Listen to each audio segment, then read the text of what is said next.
మీ business ఏదైనా మీ ఊర్లో promotion చేయాలంటే అది సుమన్ టీవీతోనే సాధ్యం. ఇప్పుడే సంప్రదించండి. నమస్తే, వెల్కమ్ టు సుమన్ టీవీ. గత 4 రోజులుగా 2 తెలుగు రాష్ట్రాల్లో వైరల్ అయిన వీడియోలో ఉన్న వ్యక్తి శివ. ఆయనది అన్నమయ్య జిల్లా పీలేరు నియోజకవర్గంలోని చింతపర్తి గ్రామం. కోవిడ్ లో ఆయన పడిన బాధల్ని చూసిన రాష్ట్ర మంత్రి నారా లోకేష్ గారు తన సిబ్బంది సహాయంతో ఆయన్ను ఈ రోజు ఉదయం మన రాష్ట్రానికి తీసుకొచ్చారు. ప్రస్తుతం ఆయన బెంగళూరు నుంచి స్వగ్రామానికి వెళ్తుండగా మన సుమన్ టీవీ ఆయనతో మాట్లాడే కార్యక్రమాన్ని చేపట్టింది. ప్రస్తుతం ఆయన ఇప్పుడు మన దగ్గర ఉన్నారు. ఆయన తన కుటుంబ సభ్యులతో పాటు ప్రయాణిస్తున్న కారులో మన సుమన్ టీవీ కూడా ఆయనతో ప్రయాణిస్తోంది. మరిన్ని వివరాలు ఆయన అడిగి తెలుసుకుందాం. నమస్తే శివ గారు. నమస్తే సార్. మీరు పెట్టిన వీడియోకి స్పందించిన మంత్రి లోకేష్ గారు మిమ్మల్ని తీసుకొచ్చేందుకు చర్యలు చేపట్టారు కదా, దీనిపైన మీరు ఏమనుకుంటున్నారు? ఆయన చాలా గొప్ప మనసు పెట్టుకొని నాకు నా బిడ్డల దగ్గరికి చేరేసి అసలు నేను అక్కడి నుంచి బతికి ఇంటికి వస్తానని నమ్మకం లేదు. నా బిడ్డలను కూడా చూస్తానని ఆశ కూడా నాకు లేదు సార్. ఎందుకంటే అలాంటి సిచ్యువేషన్ లో నేను అక్కడ గడిపాను.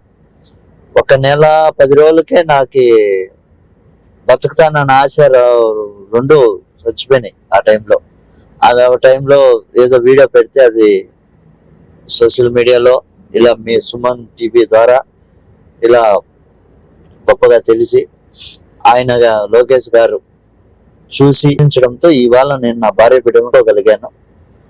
కాకపోతే ఏమంటే చిన్న ఇబ్బందులు పడుతున్నాను సార్. కొంచెం అక్కడ నేను పడ్డ కష్టం అంటే ఇప్పుడు ఒక పని చేయించడం ఒక పని, కనీసం మనిషి మాట్లాడడానికి కనీసం చూడడానికి మనిషి లేడు.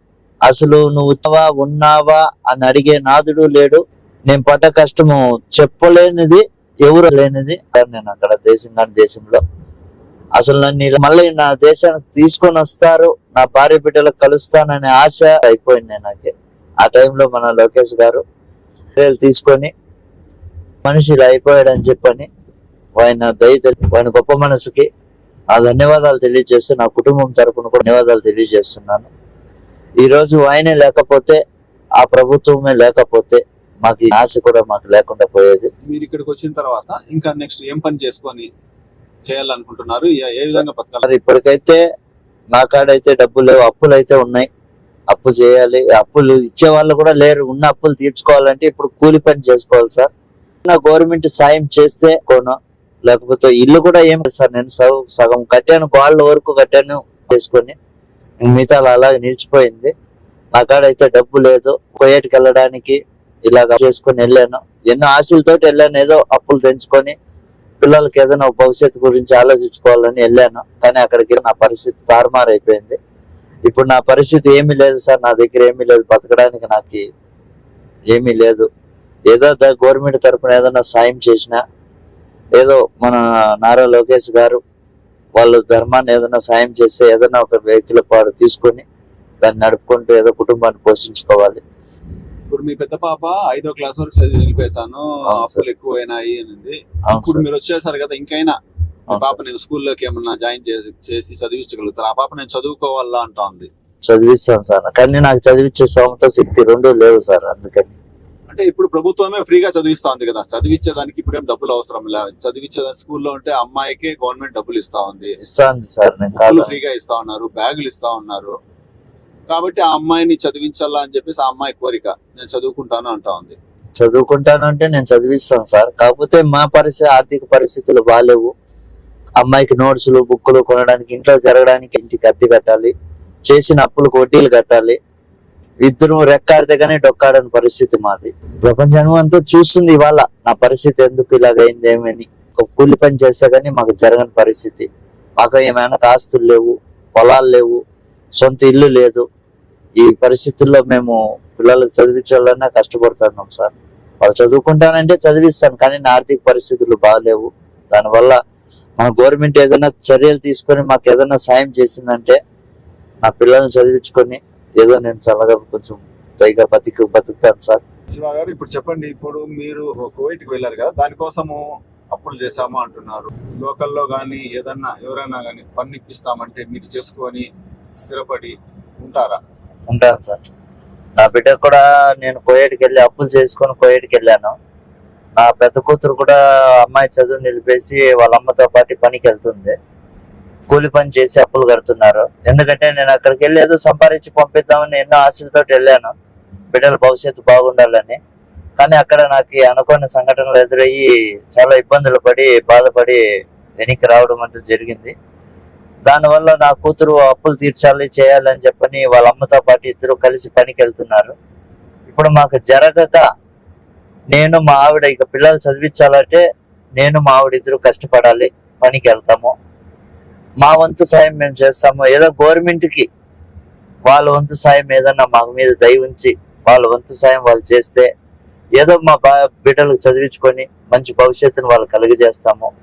ఏదో మా మీద దయ చూపి మన నారా లోకేష్ గారు, మన పవన్ కళ్యాణ్ గారు, మన ఎమ్మెల్యే గారు, పీలేరు ఎమ్మెల్యే గారు, చూడండి మన కలికిరి సార్ గారు, ఇది మన చింతపర్తి మన సర్పంచ్ సార్ గారు, వీళ్ళందరికీ పేరు పేరున మాకు ధన్యవాదాలు తెలియజేస్తున్నాము.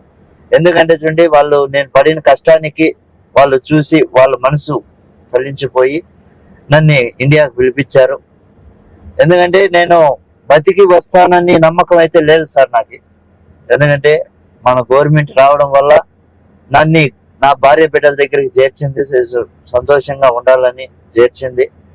నా బిడ్డలు కూడా చాలా బాధపడ్డారు, మా నాన్న వస్తాడో రాడో అని భయపడ్డారు. ఇలాంటి సమయంలో మన నారా లోకేష్ బాబు గారు ఎంతో శ్రమ తీసుకొని ఎంతో ప్రెజర్ పెట్టి అధికారులకి ఆయన వంతు సాయం ఆయన చేసి నన్ను ఇండియాకు పిలిపించాడు. ఇప్పుడు నేను అప్పులు తీర్చాలి అంటే నేను మా ఆవిడిద్దరు కష్టపడాలి, పిల్లలు చదివించాలంటే మేమిద్దరు కష్టపడాలి, కూలి పనులు చేసుకోవాలి. కూలి చేసుకొని మా పిల్లల్ని చదివించుకోవాలంటే ఇంటి అద్దెలు కట్టుకోవాలి, అప్పులు కట్టాలంటే మాకు అంత స్తోమత లేదు సార్. ఏదన్నా మా వంతు సాయం మేము చేస్తాము. గవర్నమెంట్ సాయం ఏదన్నా వాళ్ళ వంతు సాయం వాళ్ళు చేస్తే ఏదో మా కుటుంబం కొద్దిగా గట్టెక్కుతుంది. చెప్పండి అమ్మా, ఇప్పుడు మీ భర్త కోవిడ్ నుంచి వచ్చేసారు కదా, ఇక్కడ మీరు బతకడానికి నెక్స్ట్ ఇంకా ఏం చేయాలనుకుంటున్నారు, ఏ విధంగా బతకాలనుకుంటున్నారు? మేమైతే కోయట్కి వెళ్ళినప్పుడు అప్పు చేసుకున్నాము. ఇప్పుడుకైతే మా పిల్లలు, మా ఆయన, నేను కూలి పని చేసుకొని సగం వరకు అప్పులు కట్టుకుంటాము. ఇక గవర్నమెంట్ నుండి కూడా కొద్దిగా సాయం చేయాలని కోరుకుంటున్నాము. ఏదో మేము ఉన్న కాడికి ఇలాగా కూలీ చేసుకొని చదువున్న దాంట్లోనే సంతోషంగా ఉండి మేము బతుకుతాము. మా ఆయన కువైట్ నుండి ఇక్కడికి రప్పించిన లోకేష్ సార్ గారికి, పీలేరు ఎమ్మెల్యే సార్ గారికి, చింతపర్తిలో సర్పంచ్ సార్ గారికి, కలికిరి కిరణ్ కుమార్ సార్ గారికి, పవన్ కళ్యాణ్ సార్ గారికి, ప్రతి ఒక్కరికి మా కుటుంబం తరపున సుమన్ టీవీ వాళ్ళు కూడా మా కుటుంబానికి చాలా సహకరించి, మదనపల్లి ఎన్ఆర్ఐ లోకేష్ సార్ గారు కూడా మాకు చాలా సాయం చేశారు. వీళ్ళందరికీ మా కుటుంబం తరపున ధన్యవాదాలు. మీ నాన్న రాలేదని ఏడ్చినావు కదమ్మా, ఇప్పుడు మీ నాన్న వచ్చేసాడు కదా, నీకు ఎట్లా అనిపిస్తా ఉంది? హ్యాపీగా అనిపిస్తుంది సార్. మీ నాన్న రాలేదు, అప్పులు చేస్తాడు, చదువుకునేదానికి కూడా ఇబ్బందిగా ఉంది అన్నావు. ఇప్పుడు మీ నాన్న వచ్చాడు, చదివిస్తాడంట, చదువుకుంటావా?